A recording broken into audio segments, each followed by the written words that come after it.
Welcome back to the Marketing Factor. I'm your host, Austin Dandridge, the creative director of Cobble Hill Pixel Company. Today's guest is John Scheer, Chief Creative Officer and co-founder of Herman Scheer, a strategic brand consultancy that spent the last 15 years building and transforming brands. And for the last 3 years, they've gone all in on one space: healthcare, self-care, and well-being. John and his partner Chapin Herman work with everyone from disruptive healthcare startups to CPG brands and supplements, fitness, healthy food and bev, and health tech. John, thanks for coming on. Does that sound about right to you for an intro? Sounds great, man. Good. I kind of pulled that together with the help of trusty ChatGPT. I will say I was familiar with Herman Scheer before 3 years ago. Been Oh, following you yeah. guys for a long time in the space. You guys have always done really great creative work. How did you guys get started? Thank you for the kind words and keeping an eye on us. The Herman to my Shear and I, Chapin, we started right out of college, 2010, and we had complementary skill sets. And he grew up outside of Santa Monica, and I grew up outside of Cleveland, Ohio. And he said, "Look, man, you don't want to work for the man. You don't want to stay in Cleveland, even though I'm back here now. So come stay on my couch. Let's figure something out." And we just kind of wung it for the first 8 years or so, just omnivorously taking on any creative work that anybody would trust effectively two children to do. And we started doing a lot of production work in high-end hospitality, real estate, where we were like really early to like property showcase videos. And I remember walking up and down Sunset Boulevard with my laptop, going up to hotel managers and being like, "Can we make this for you?" We've done one for a buddy who had gotten a job as an assistant manager at a hotel in Sedona. And so we just started knocking on doors. "Hi, my name is John. Hi, my name is Chapin. Can we do X, Y, or Z for you?" And anybody who said yes, we just did. So we learned, basically got our MBAs and what not to do for the first, 5 years or so. And then once we grew enough to hire people that were better at us at different things, we just started putting a business together and learning how to pitch, learning how to put a portfolio together, and just climbed the ladder from there. And that's was our early history. And then we decided to go all in on branding, where in the late 2017, 2018, we were really well entrenched in the world of venture capital in LA, a lot of entrepreneurial community there. And we saw what agencies like Red Antler and Jim Lane were doing out of New York, where they were capitalizing off of all the venture capital dollars going into direct to consumer businesses, probably a lot like Cobble Hill with all your D2C e-com marketing. And at the time, people were able to raise $1 million to start an adaptogenic guacamole brand or whatever it was. And we capitalized off that, and we grew a portfolio and a process and, um, you know, general understanding of how to do strong strategic work, how to have that inform creative work. And then once we started getting our chops there, we decided to go all in, as you intro announced, all in on healthcare, self-care, and well-being. We had probably 60% of our portfolio already within that space. Chip and I became members of what we like to call the sandwich generation, where we were taking care of our aging parents, our young children, and ourselves, and more or less the catalyst for all major health decisions for our families. And so it just all clicked. And then we brought on a third partner a year ago to really help us go up market, to not just work with amazing startups, but to help transform businesses that have more complicated, complex problems at different inflection points of their growth. And Allison came in to really grow how we operate as a more sophisticated business, but also how we leverage true insight work to inform our strategy and our creative. And so we doubled the business last year. We're on track to, I mean, it's only a month in, but have ambitious growth goals for this year, and things are looking promising with momentum for this year. So knock on wood, things are good. Were you actually worried about like losing anything when Yes. you focus on a specific niche? Cobble Hill, got very entrenched in the same way of from the performance marketing on e-commerce and luxury for you. And I've been following up. I don't know if you know this guy, David C. Baker, who is like a positioning for agencies. And he says that, it's better to be positioned very focused. So when people come to your website, they know exactly what you do very clearly, and they say there's no other agency I'd want to work with. Were you nervous about taking that leap? At first, yes. So the differentiation between Chapin and I is he's our chief executive and I'm our chief creative. And so I get the privilege of being more entrenched in the work. And as a creative, it's fun to have variety and, be able to work on something more in the luxury space, then something in the health space, something more on the consumer side. And at first, I was a little nervous that we would lose that. And it hasn't been the case because health and wellness has become kind of a layer on top of a lot of consumer brands these days. And it also, from a business perspective, like you're saying, it took us out of this comparison game between every other agency.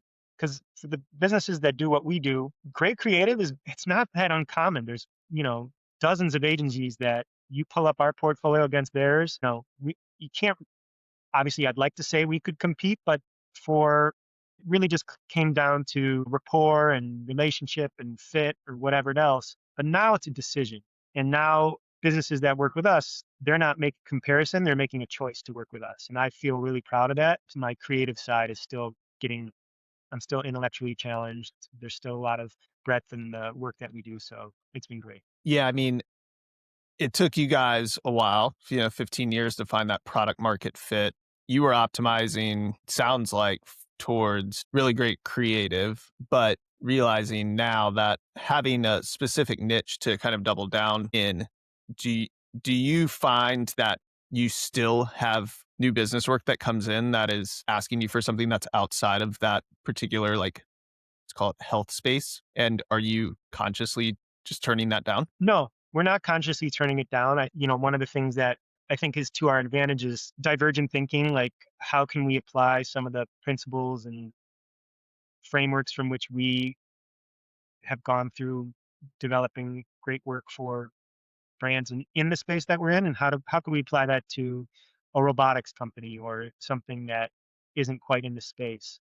And it's actually fun. And so I don't think we're actively going after brands that are out of that space, but if they come in and they're intrigued and like the way we think, if there's a nice relationship to be built there, then we're all in. So, I was reading something that you had written and you had said your first 500 customers talk about you more than your next 5,000, but Yes, they can't evangelize something confusing or forgettable. exactly. What does a repeatable story actually look like? Give me something that give me an example of something that you've done and how you approach that for a brand who's coming to you that you get started working on. So that idea was my conviction in having a really strong, to what we've been talking about from an agency perspective, positioning. Who are you? Who's it for? I'm trying to think of a brand that we've helped with that specific challenge. One I can think of that we've just re-engaged with is Bobby, and Mm. they're a European inspired formula brand that started kind of right at the beginning of COVID. And these women had such conviction and vision in what they were building, who were they building it for, and have never let up. And they're on a rocket ship now towards success and actually re-engaging with us because they've set the path for other incumbent or other challenger brands to come in and try to claim that now their formulas are more superior than what Bobby's created. I think they've done a really good job, hopefully with our help, to keep focused on what they're doing and not straying too far and then getting into a product roadmap that blurs that positioning. Yeah, how do let's say Bobby's a good example because I loved that work that you guys did for them. It's so, I think all of the work that you guys do is just so it's very clean is a word that gets used a lot, but I do think that there is an element of it that the positioning for the brand is very clear. How do you make sense of a new brand or a brand like Bobby when they first came to you? How did you take all of the elements that they have and wrap them in a way so you could give them the language to use when customers talk about them?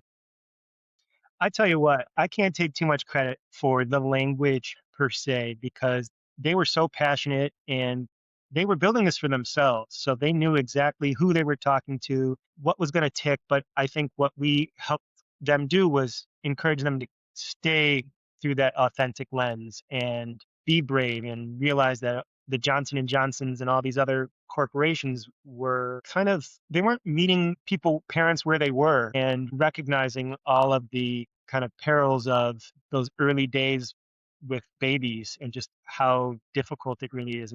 And Bobby just speaks in such a way that it's them no matter what it is. And they just kind of pick one or two messages and beat that drum over and over again, but in different ways that are culturally relevant and topical. The big shift in the health space that I've seen is this, and you guys write about it on your site for a couple of the brands you've worked with, is democratizing access Yeah. to medicine, right? To your health.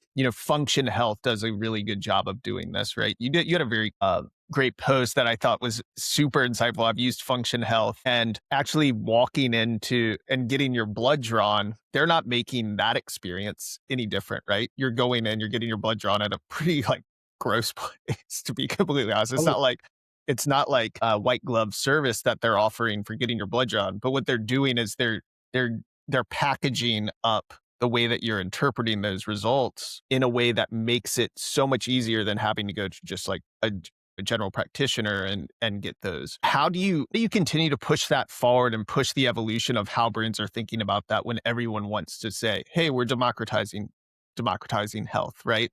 If every brand that comes to you in the health space, that's their positioning, how do you pull out a new thread there that makes it different and stand out? right. It all depends on what the offering is. But I think the bigger underlying current that is causing this democratization is people waking up to healthcare and self-care needing to be much more proactive than what the big larger healthcare systems have been set up currently, which is very reactive.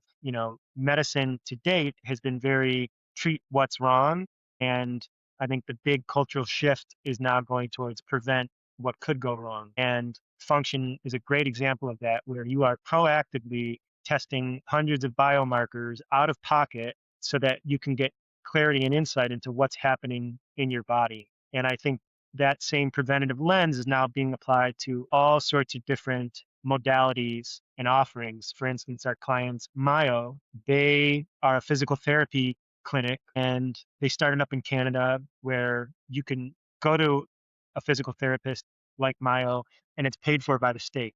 And then as they wanted to grow into the United States, this idea of proactive physical therapy was quite foreign. And at a premium price point, that was what we really helped them navigate and position them for. And so they were previously Myo Detox. We stripped the detox. Am I answering your question, Austin, or am I just rambling? You're Yeah, you're crushing it. I'm I mean, crushing it. Okay. Mayo's, yeah, that's a great example. I mean, I feel like you have to. I had to go to a physical therapist, and it was like the worst experience ever because it was like they were like, "Here's a yoga move," and you're Right. like, "How is that? How is this helping me? I could just go to yoga. I know yoga moves. I could look at a YouTube video." Like, So there's an element of like pulling in, and we're talking up from marketing, but you have to be able to convey that in a way so it's like, okay, this is a premium service that is actually going to be different, that's worth spending $200 more or yes, whatever it would be to yes. use. I think the insights that, when you think about the positioning for someone like Maya, I'd love to know like the research phase of that. Like, Mm. where are you looking to start? And like, what is your like nuts and bolts like process if someone comes to you with that idea, Maya? How are you digging in and kind of uncovering ideas that you feel like are generally unique? We did a lot of consumer insight work with them. So we were able to uncover from loyal members and members of Mile to why they started coming in the first place, what's kept them coming back. We were able to talk to lapsed consumers, people who had never heard of it also, and just able to get a wide of the understandings and misunderstandings of their offering. And we also talk internally to a lot of stakeholders too, because I think what a lot of companies don't realize until they're in the trenches with us is how valuable clear positioning is internally as well. Because with Miles' big growth goals, they wanted to start opening dozens of clinics in the United States, and different managers and therapists at the time, they were all describing myo in different ways. And it was really difficult for them to be able to scale a methodology and a rallying around what they were all building towards.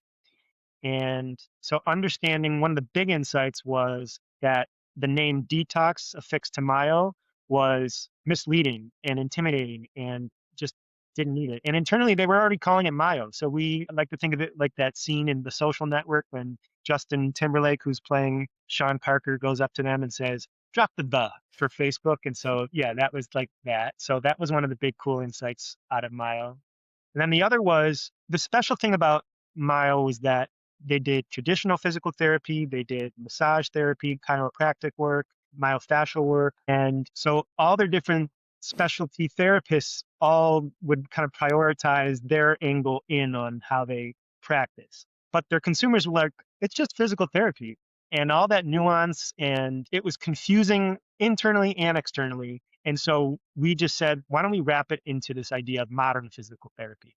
Because that's a simple lay way for people to understand that this is different. And it also cues the beautiful interiors and the great campaigns that they were doing and even the swag that they're putting out. So modern physical therapy was the kind of descriptive way of our positioning. And then we like to say we want to transcend the functional. So that's the functional part. So how do we transcend that? What are people buying into? And it was this idea of body brilliance, where once you have your first session, you walk out kind of feeling physically brilliant, but also your own body awareness and your body IQ goes way up. Because now you know, "Oh, my neck hurts because I sit like this all day and I didn't know it. Or I sleep with a body pillow and my legs jacked up like this. So for the past 10 years, I've been unknowingly, contorting my body in a way that's maintaining a bad posture throughout the rest of the day. So this idea of body brilliance became the way we like tapped into the emotional component. And then we help them reorient their framework. If you go into a mile in Brentwood or Flatiron or anywhere else between where they grow, you know that you are getting seen by a practitioner who practices the same method no matter where you go. We really like this idea of future proofing your body. So that became the methodology of the future proof method. And it was a simple 5-step methodology through the lens of future proofing. And that was our way of overcoming this proactive approach to modern physical.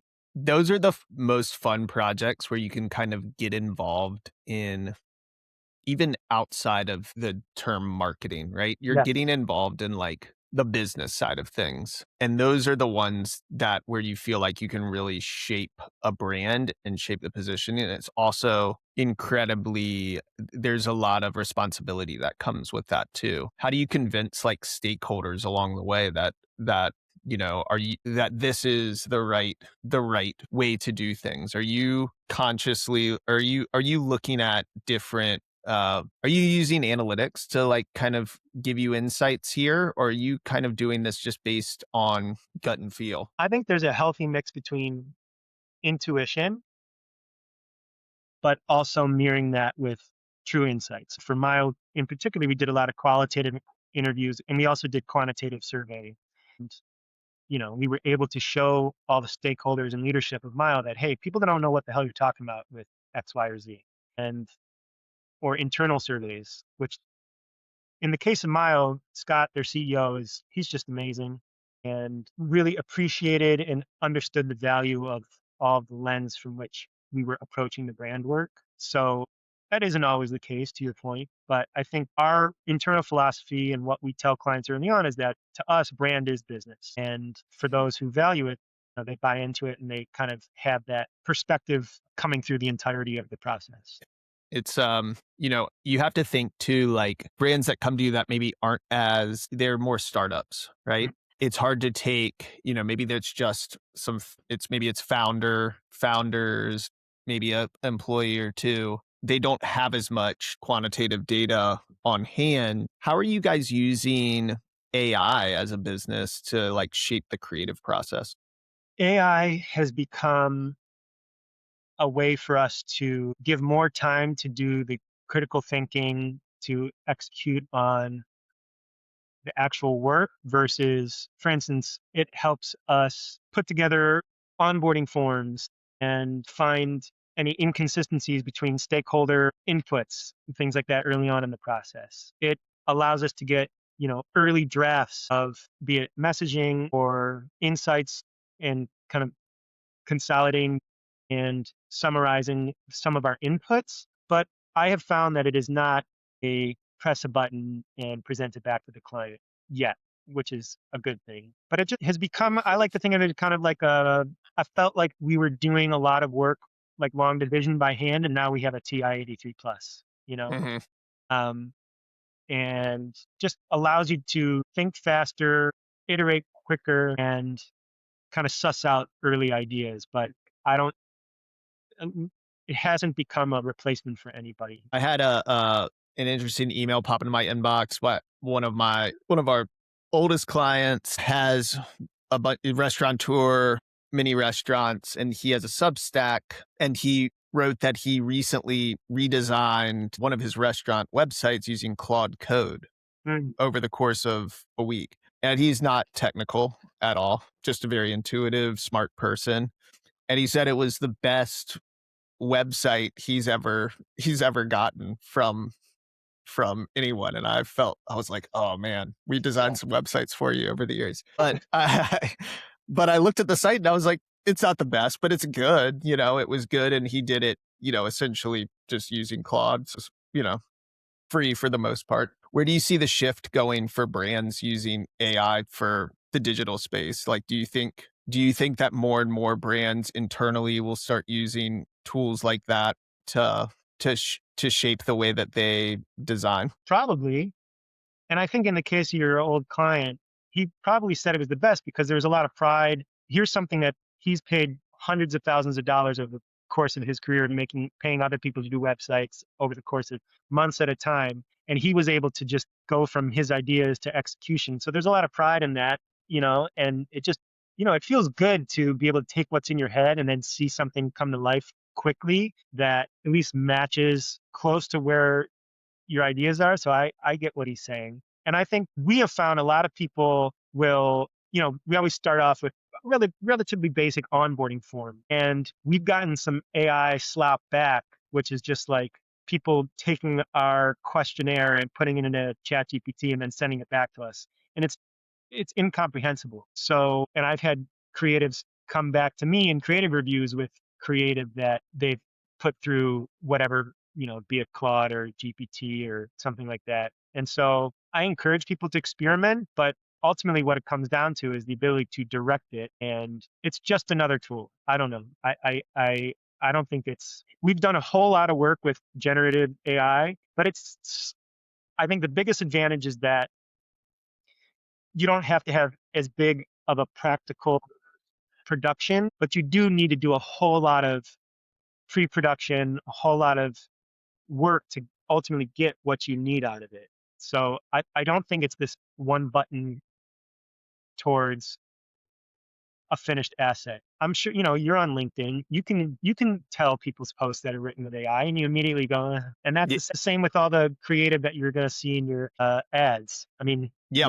my perspective is that, like, there's, I think throughout this year, 2026, you see more and more of the lay person, the non-technical person, the non-marketer using AI for marketing, whether it's their personal LinkedIn, even if it's a brand writing LinkedIn posts just using ChatGPT, where it's very clear. And I think the differentiation moving forward will be the ones that stand out, brands, people, influencers, otherwise, are the ones that aren't using AI to generate stuff where it does feel completely unique. Did you see this Alex Honnold?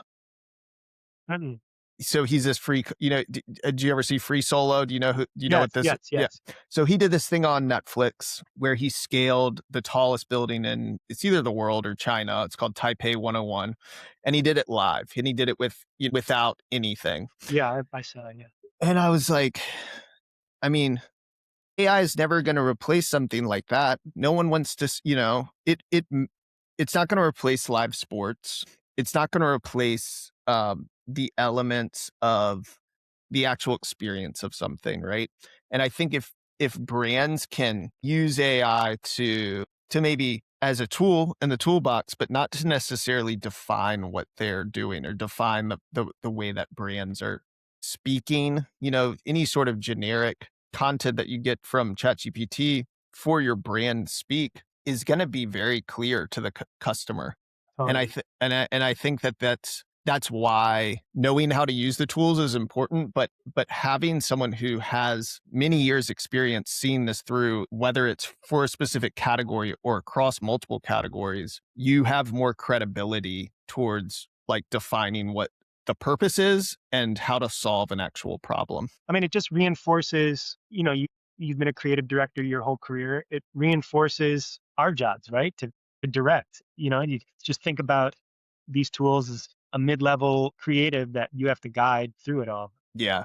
From getting back into kind of like the verticals that you guys work in, supplements seem to have like a credibility problem, right? There's too much like snake oil out there. How does like a legit brand cut through there? We have this saying now that whatever's on whatever used to be back of pack needs to come front of pack. And what I mean by that is I think the health IQ of the average consumer has gone way up in the last 5 to 10 years, where people know what magnesium is, generally what it does. And it's funny, one of our clients, the absorption company, launched with 4 benefit forward products, and we helped them do this. We had calm, energy, restore, and sleep. And what they found was, and what they were hearing from the consumers was, hey, these are great, but I just want magnesium from you guys, because their whole positioning, which I'm really proud of, was bioavailability and absorption. That was their foundational, defensible brand philosophy of everything we're going to create is going to be 5 times more bioavailable than anything else out there because of the technology we're putting into our supplement formulations. And as they were in market, they kept hearing from people that, hey, we want just berberine, or we want just magnesium, or we want just vitamin D and K. And so they came out with a line of foundational supplements that were, as they're calling it, like the most notorious for being the least bioavailable out there to date. And so their approach of going from these benefit forward multi blends into single ingredient supplements signals to me that people understand what these more technical sounding supplements like berberine, what they're actually doing for you, and that kind of facade of benefit first isn't as necessary. And I don't know, I just thought it was really interesting that they did that. And I think it's like a signal that people know what's going on now. They know what bioavailability means. And it's funny, AG1 just got hit up. Somebody did like a clinical trial and a test on the efficacy of their product. And here's a brand that has done an amazing job. They've been around for a long time. They went through from athletic greens, where it was founded by an athlete for athletes, and they were able to scale up through this lens of AG1, where even if you're not an athlete, this will be good for you. And now studies come out and say the benefits are inconsequential. And that's right. And for $80 a month. So now people are going to have to show and tell what this is actually doing for you. And I think one of the things that is going to make it more and more successful for brands is, hey, this is what this does for you week 1, week 3, month 3, year 2. So that if you're sitting here and saying, hey, you should be taking this daily, I want to know why I'm taking it daily, what I'm going to feel, and what it's doing for me on a cellular level from day 1 all the way to year 3. That to me is how these brands are going to have to come up against all this. Yeah, it's interesting because there is you're selling the science there, and Right, that is how you position it. There is an element of selling the feeling too, so it's a totally. combination of weighing those two out. And Right, AG1 is the perfect example of they've been selling the feeling and a little bit of and the science. They've been mixing those, but now you have this report that comes out about the efficacy of it. I'm sure they will have to reposition themselves to combat this in some way, or maybe they just ignore it. Who knows? But there is an element of like you have to balance both the science in health because the benefits are important and the totally. science, and you're talking about something that is like that you're ingesting in that case. But everyone can't just talk about the science. It's the same, we work with a lot of outdoor brands and functional, functional equipment type brands. And they run the risk sometimes of talking too much about the benefits or like the product itself and not enough about the feeling. And I think you can do that, in an interesting way by utilizing social and influencers and getting like brand advocates behind you to kind of cut through some of that noise. Totally. Yeah, so, I think that one thing I wanted to talk to you about just before we wrap up was working with, having a partner. You moved your family from, I think you were in Venice Beach, and Yeah. now you're in Northeast Ohio. There's obviously there's a dichotomy there of the difference in people's health and wellness IQ. What's the transition been like to coming to back to Cleveland, your roots? Yeah. It isn't as different as I thought it was gonna be, and I was happy about that. Obviously, there's no Erewhon here, where, like, the cutting edge, most kind of on the woo-woo spectrum isn't at a, you know, arm's length here, but people are aware, I think social and, has just spread the gospel of how to better take care of yourself, what types of foods to avoid and not, and contrast therapy, all the trendiest modalities of the last 5 years or so, they're here. People are doing it. I think the harder part about Northeast Ohio is the access to great food here is a little different. There's just not as many, uh, there's not as much restaurants and fast casual foods out here that are as cognizant of organic or vegan options or things like that. It's growing. And also the weather here is prohibitive towards the more active outdoorsy lifestyle, but not in a major way. I mean, there's a lot of amazing, beautiful parks here and people get outside, but when it's 3 weeks straight of feels like -11 on your weather app, you're just going to be more sedentary than those in Venice Beach for sure. I have to think like the traffic's better in Northeast Ohio. I can get on my soapbox about the quality of life differences between here and there, but I'll spare everybody. At least as a young family, it's great. What's the last like great book you've read? I got to tell you, I got to be honest. I haven't read many great business books recently. I was really into them for a long time. And I just feel like once you kind of get it, it just becomes redundant and the authors just keep hitting you over the head with the same points. Like I was reading, funny enough, in the sauna, one of Malcolm Gladwell's books, Outliers. I had been seeing excerpts of it here and there, and I finally just started reading it, and it just kind of became redundant. So I stopped reading um, nonfiction, and I was like, man, if I want to read, I want something funny and weird. And I started reading Dungeon Crawler Carl, which is the series that is just so absurd. And I actually just found out that Seth MacFarlane is going to be making a series out of it. And there is, at least as a creative, there is benefits to reading fiction stories. Oh, I love it. I always read fiction. I think business books there are some really good ones, but For sure.